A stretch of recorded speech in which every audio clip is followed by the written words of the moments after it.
Turning now to a health alert this morning, we're seeing a real jump in the flu across America. 10 states are now seeing widespread outbreaks, up from just 4 1 week earlier. Let's go now to Dr. Jennifer Ashton, who's in Boston this morning. Dr. Ashton, good morning. How severe is the flu we're seeing at this point in the season? Well, Dan, in terms of severity, it's really the same severity that we've been seeing so far. The flu season hasn't peaked yet. We expect that to happen in January, February. But what's changed recently is how many states are affected. As you said now, 10 states reporting widespread flu activity. That's up from 4. And if you look at a map, it's everywhere from Alaska and Wyoming to New York and right here in Massachusetts. Yeah, it's interesting to see how spread out it is. What flu strain is predominant, and what are the signs and symptoms of this particular strain?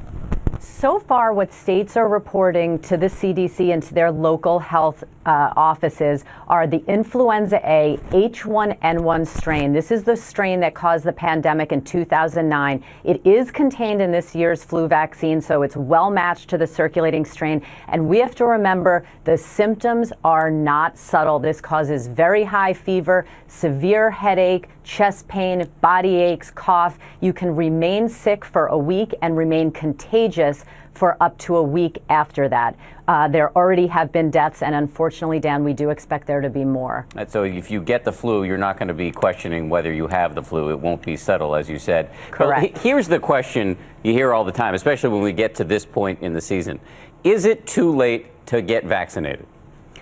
Absolutely not. It is not too late to vaccinate. We have to remember the flu season goes up until April.